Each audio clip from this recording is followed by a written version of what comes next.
Alright folks, what is up? This is One Big Bugger and I am coming at you with Euro Truck Simulator 2.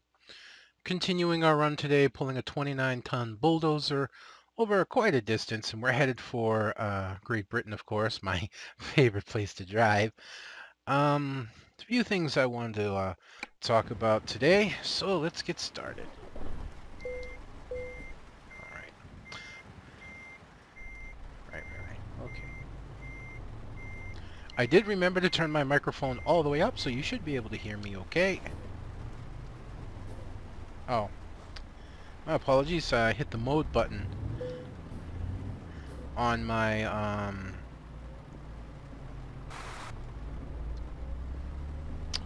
controller, so it wasn't responding the way it should have.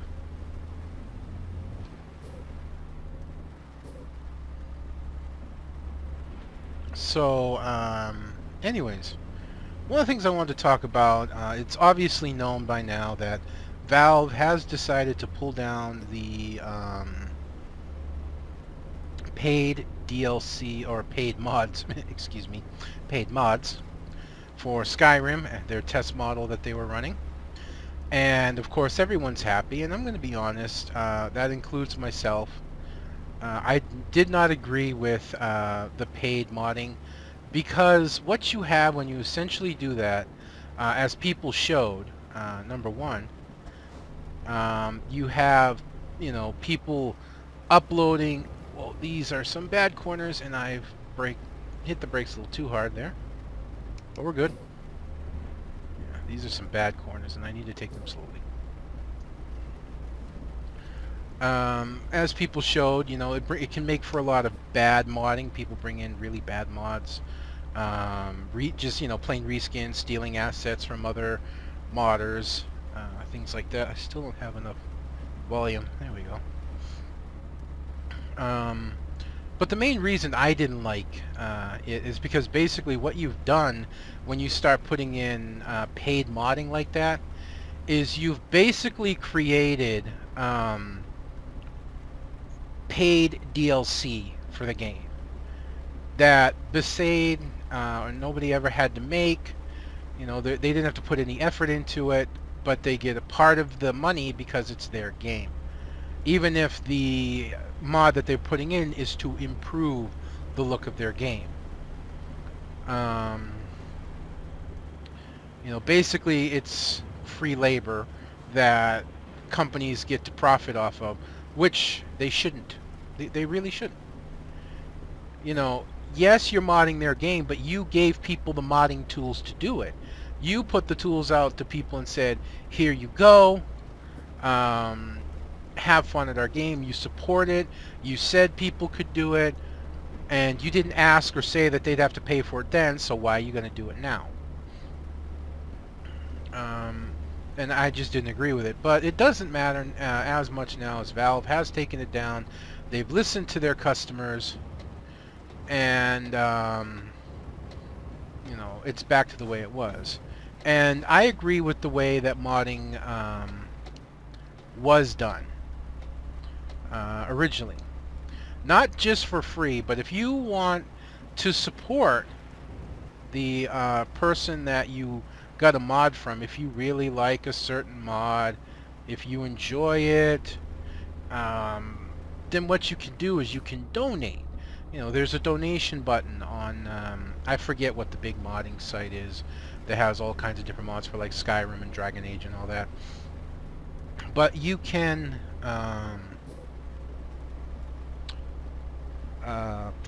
sorry, I lost my train of thought. But you can donate to them. There's a donate button, you can hit it, and you can give them as much or as little as you want. Kind of like Twitch. You don't have to subscribe to somebody if you don't want to, but you can donate to them $1, $2, $5. I've seen as much as $3,500 donated to one person, and that was an actual donation. There are plenty of fake donations out there where people donate like $10,000 and then they cancel it, and it causes all kinds of problems. But this was a legitimate $3,500 donation to somebody,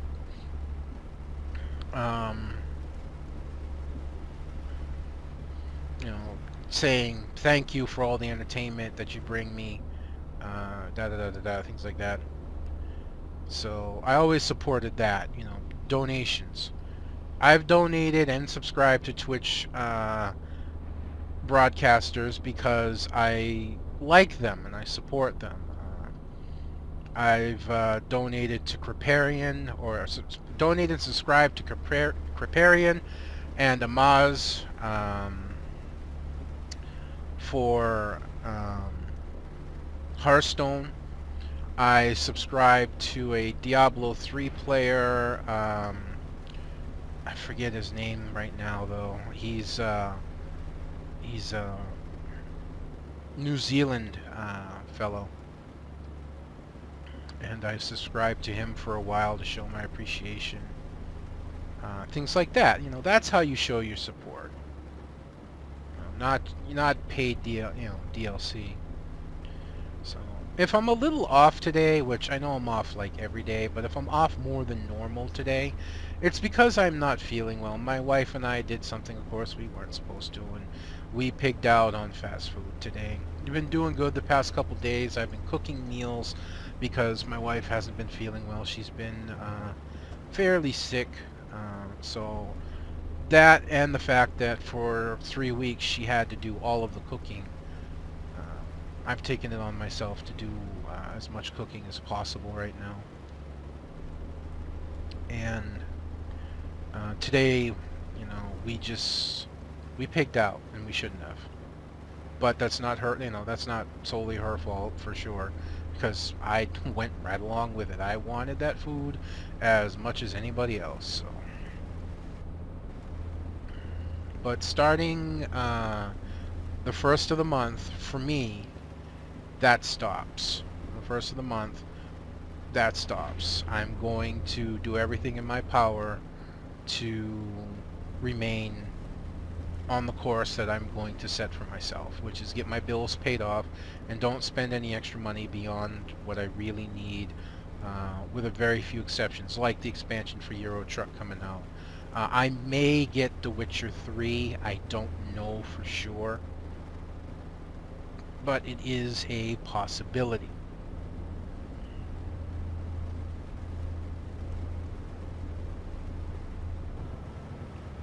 Yeah, I might want to slow down here. It's looking like some nasty corners coming up. 760? That's it? The hell did you tow? That's probably my new driver. Well, don't know what the speed limit is. Hopefully it's not less than 80. That seems like we're good. So the course I'm basically setting for myself, like I said. So if my wife wants to go like to McDonald's or something, she's welcome to, but I'm probably not going to. I say probably not because that's what I want to do. I'm not saying, though, that I will be able to stick to that. I want to.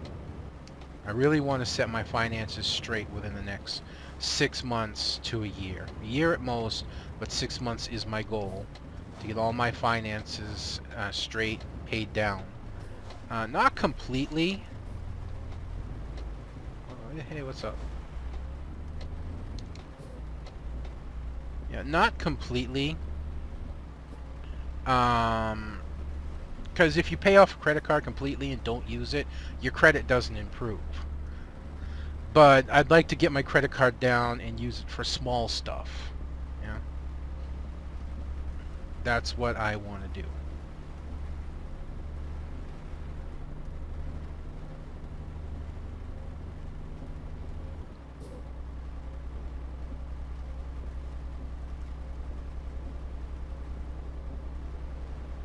I will say, and just so you know, my wife is sitting here next to me, so she's hearing this completely.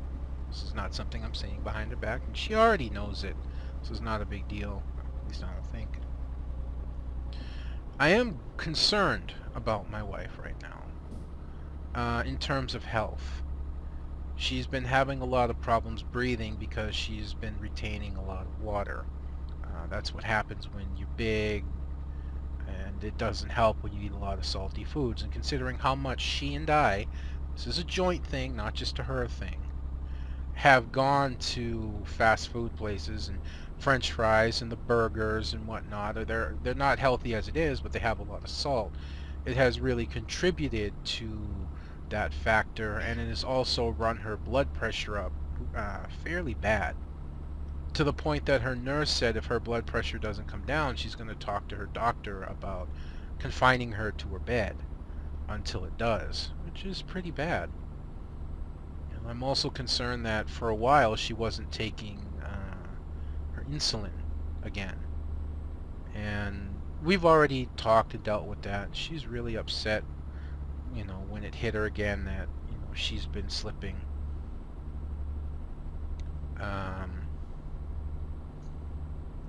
And when she did test her sugar one time, it was like 350.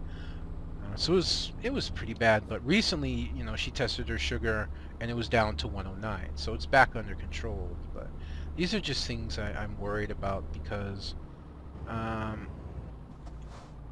just her health, I'm concerned. She's already been told she has to be careful because if her sugar runs out of control too much, she's going to lose her kidneys. And health-wise, if she does, she's really not a candidate for a donor replacement kidney. And that's going to be really, really difficult if that happens. I don't need my lights anymore right now. So that's just concerns I have right now. But I'm taking it one step at a time. I'm refuse to be angry with her because I understand the stress that she's under. I understand the desire to want to feel good when in a bad situation. And I understand the consequences of it, but whatever happens, happens, as long as she continues to try when it comes back around. And I'm mentioning, hey, you haven't been taking care of yourself. As long as she continues to try and get on the horse and stay on the horse, I'm not going to be mad at her, whatever happens about that. I've learned in a relatively short amount of time, or I guess I could say relearned, and hopefully will continue to remember, that there are a lot of things that I could get mad about that just aren't worth it, or getting mad about it's definitely not going to help. It's not going to improve anything. It's not going to make anything better, and it's probably just going to have the opposite and negative effect of can I make it through without getting hit? Nope. 2%. I'll live with it.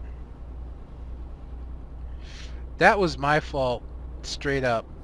That was my fault, straight up. There was a yield sign.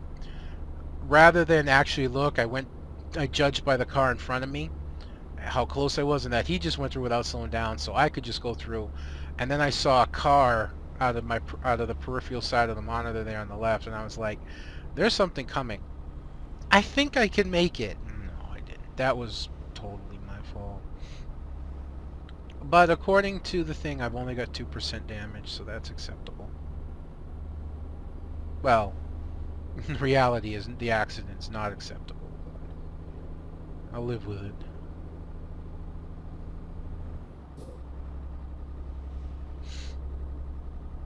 One more thing I definitely want to talk about right now is basically the end of Top Gear.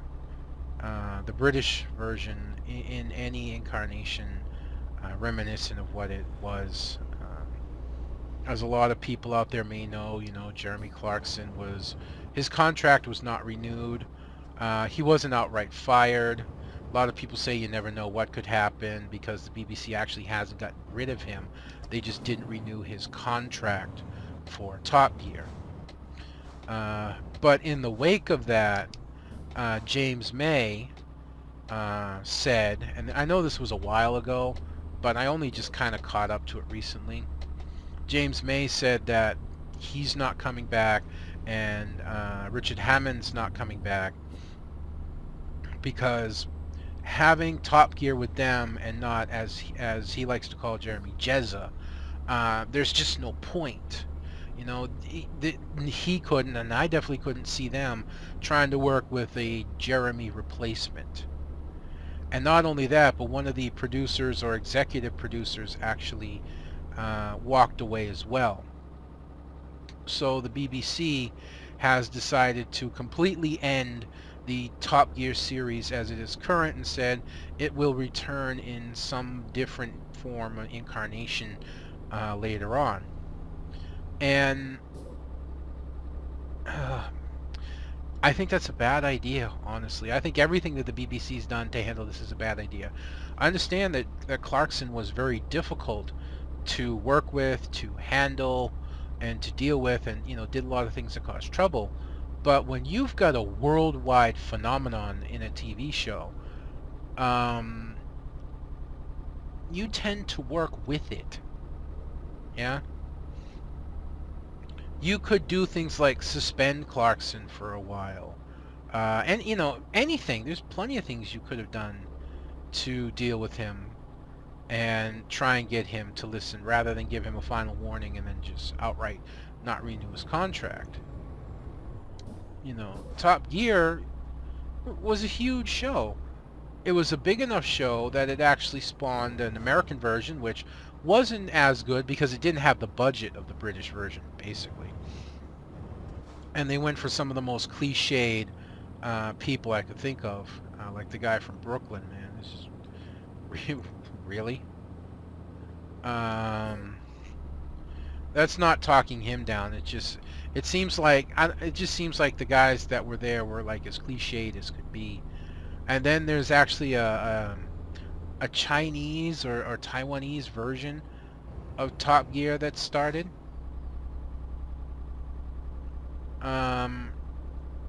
And I don't know what else to say. I mean, think about it. There has never been a show like Top Gear in its current incarnation, and there never will be. There's no way that you can duplicate or match the absolute insanity and fun and fame of that show. The closest I've ever come to being as entertained by some kind of car show or show having to deal with cars like Top Gear isn't even a TV show. It's a YouTube series called Roadkill on the Motor Trend channel, with two guys, if you don't already know, called Freiberger and Finnegan. And what they do is they take these old junker, clunker, beat up, clapped out, even sometimes just flat out not running cars, and try to make them work. This is a really bad idea, by the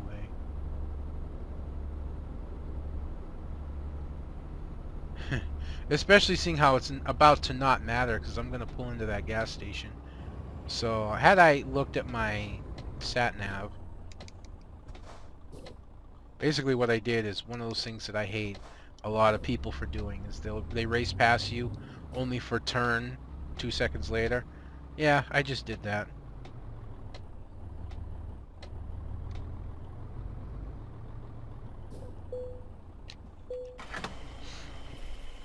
So yeah, but they try and get him to run, and they do these stupid, insane, outrageous things with them. They usually drive them on the road. They're unregistered, uninsured. They're completely illegal, and it's just hilarious, some of the stuff that they go through. You know, in one of their more recent shows, I don't think it was the most recent, but in one of the more recent shows, they actually they took a what they call the muscle truck. They took the big block motor that was in the muscle truck, and they put it into a jet boat, and they went jet boating. And how they did it was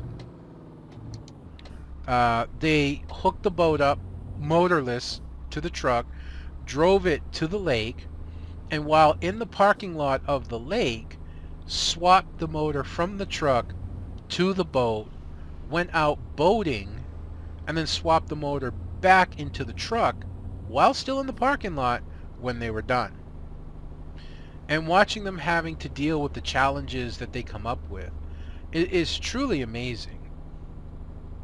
Another thing they did is they did a full motor swap in the middle of a blizzard in the wintertime for an El Camino. And some of the stuff they do on the show is just really freaking hilarious. And the guys are completely funny. And it's a lot of fun. But it's not Top Gear level entertainment. But it's still really good.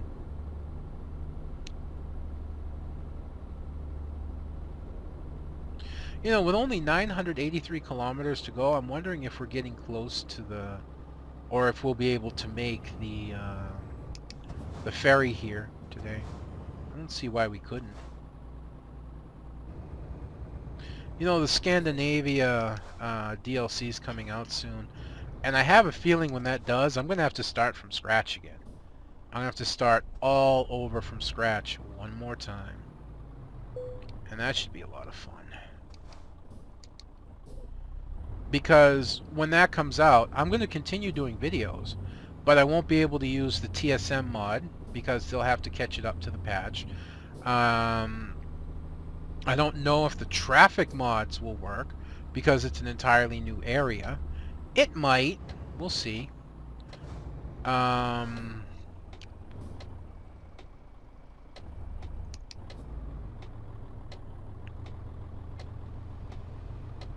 trailer mods should continue to work. I hope so. I hope the trailer mods really continue to work. Because I can deal without the traffic. I can deal without the TSM until it's all up and running. But I cannot deal without the trailers.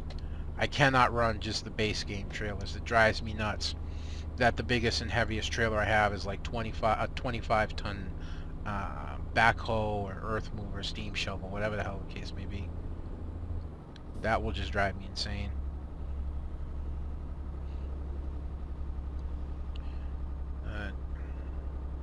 Yeah, I'm really gonna miss Top Gear. It introduced me to a lot of things and opened my eyes to a lot of stuff, and I learned a lot about different cars. And a couple years back, I honestly didn't know that Saab had closed down a few years back. And the reasons why is because Saab was basically just losing money hand over fist. You know, they were doing all the right things for all the right reasons, but unfortunately it wasn't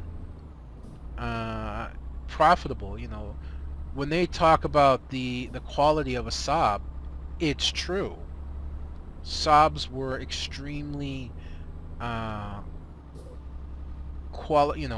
well-quality, well-built cars from a certain point on, and I forget exactly what that was.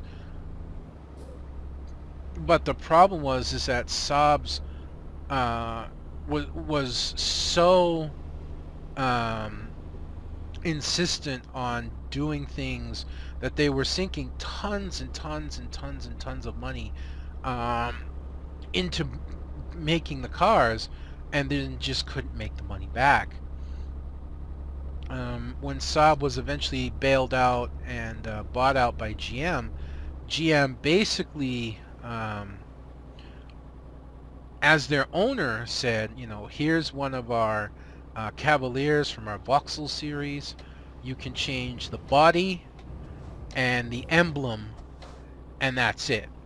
Change the body and the emblem, the chassis, the frame, the motor, brakes, everything else to remain the same. And Saab didn't do that. Saab basically changed almost everything about the car. So GM gave them one more chance. And GM said, look, here's another car. It's a really good car. It's a nice quality car. It sells well. Again, you can change the body only and the emblem only. And the rest has to remain the same. And again, Saab didn't do that. They went completely insane on changing the entire car including the fact that the wheelbase of the car was actually longer than the original car. And then finally, at one point, a GM assessment guy went down to find out why Saab was losing so much money. And when he got into the newest Saab that they were building, he noticed that the GPS system in the car was not a GM GPS system. And come to find out, obviously it wasn't. Saab said that GM's GPS system wasn't good enough, and spent hundreds of thousands of dollars or millions or something like that creating their own. You know, and that was kind of Saab's problem, is they had this thing about building this incredible quality car which was really, really good, but it financially broke them. You know, and basically GM... Oh, shit. Fortunately, I'll be able to move here. GM was going to close down Saab, but a buyer was found. Just a sec. Okay, a guy who owned a small... Hello! I heard that car, too. That's a good thing I didn't move over, because there's another exit here. A guy owned a small car company called Stryker, but in order to get the money flowing to try and save Saab, he had to get the car that they were producing out to the dealerships right away, but the car wasn't finished, so it became a commercial flop, and that was it. That was the end of Saab. And that's really sad. But it's also kind of the story of a car company where the cars were made by jet fighter engineers, basically. It was all started by a bunch of guys who used to design, build jet fighters. So they had a much higher standard. The thing is that you can't do that with a car. You really can't.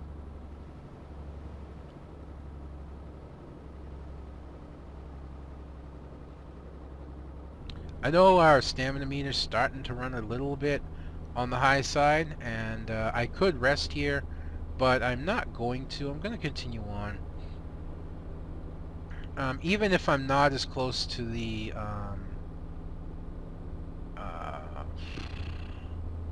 train, I'm pretty sure we're going to be on the train again, and not the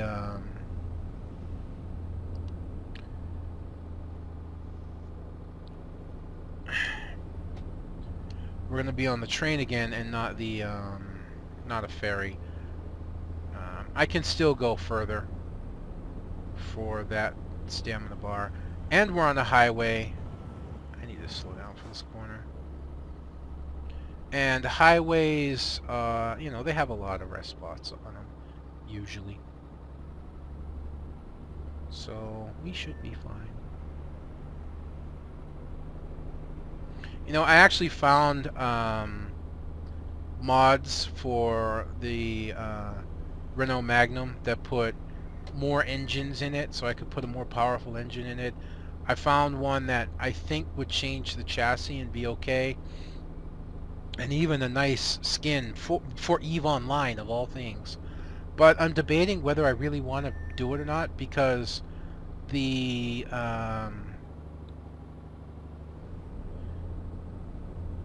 Scandinavia release is not that far away. It's really not. So would it be, you know, prudent for me to do that? Or should I just stick with the man, you know, until such time as I will probably have to start over, all over again? I don't know. It's something I've been thinking about. You know, I love the other trucks. I love everything about them, but again, maybe this is why I identify with Clarkson. I just can't go without that power, you know? The MAN, the Volvo, the Scania, I love their pull power. And the other trucks, I'm sorry, don't even come close. They just don't. Alright, I want to get around this. Well, we're going to bypass this one as well, I think. Yeah. I want to take a look at the map real quick and see where we are in... Oh, we are not going to make that. We may not make the next rest spot. I think we'll be okay, despite the fact that we have to go 2 exits. So I think what will happen is, even when we reach the train, and that is definitely the train, as this is the ferry, we're not going to get that much rest between here and here. So I'll be able to make it here, and then once we get here, I'll continue on to wherever along this route here. You know, whatever. We'll work it out. So we're moving to the next rest spot, and then that will definitely be where we stop.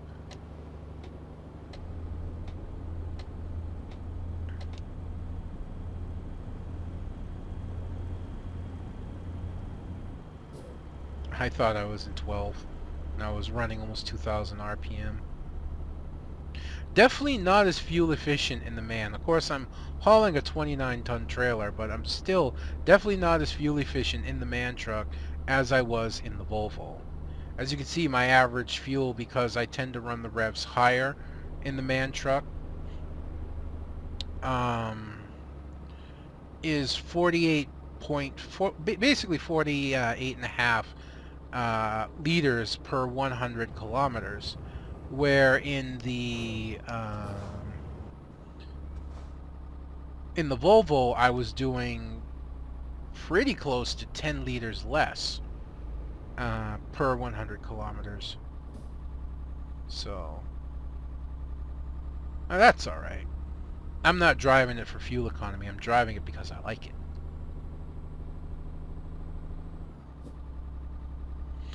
The only thing is, though, as much as I love the sound of a Man, I swear it's a generic sound, that they don't have the actual recordings for a Man. Because this sounds a lot like the Mercedes used to. When you used to drive the Mercedes. It was one of the first trucks I bought. I bought the Majestic because I love the sound of it. And I swear it sounded just like this. But I don't know for sure. I don't keep track of everything, sadly. I'm just barreling through. What construction site? Basically. Because I have to go through another exit before I actually get to my rest spot. So I need to get hoofing.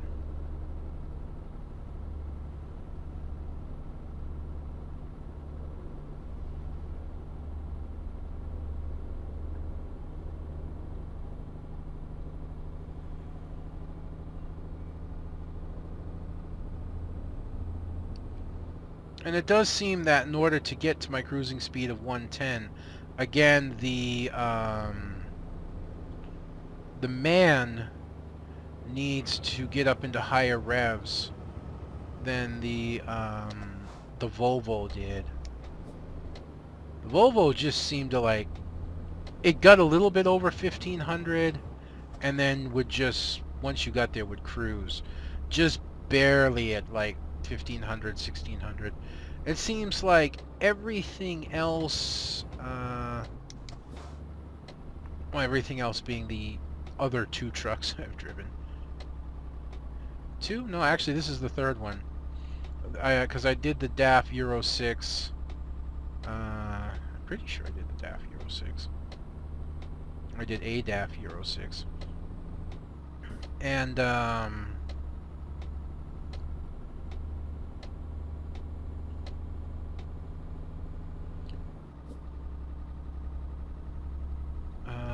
trying to think. I did the other one I have, which I forget, was an Iveco, I think. I think I have the Iveco truck.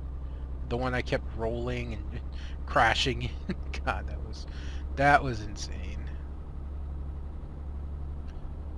But it seems like the Volvo did the best cruising at 110 kilometers per hour. And I just have this habit of running the Man over 1500 RPM, which does not help either. Despite the fact that the green bar goes up to 2000. I shouldn't be taking it really beyond 1500. I'm driving it more like a car than I am a truck.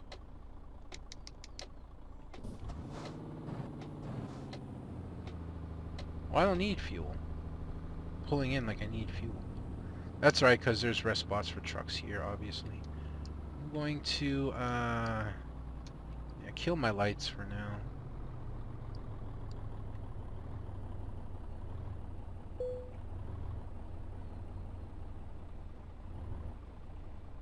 And let's get some rest. Alright. Nice, we're going to have an early morning run. We've got more money coming in. Driver Simone. Sold up. Income 800. Okay, yeah. So I'm just going to, again, check on my drivers real quick. Make sure, yeah, you're leveling balanced. You're leveling balanced. You're leveling balanced, and you're still focusing on long distance. You can't haul anything specific. You know, I'd like you to go further in long distance, but I'm going to put her on balance so that she gets at least 1 point in each of these. That'll allow her to tow any load. And then I'll put her back on long distance so she finishes that out. Anyways, folks, that's going to be me done for this episode. Finally, an episode where I didn't talk about my housing situation, although my personal life was still in there at the beginning. It still felt good to have other stuff to talk about finally. But I hope you've enjoyed watching this as much as I've enjoyed bringing it to you, including a car careening off my trailer because, oh, I can make it. Okay. But if you did like, or even if you didn't like, don't forget to leave a comment, like or dislike, and subscribe. Otherwise, this is going to be one big bug, and I'm going to be signing out. I'll catch you next time.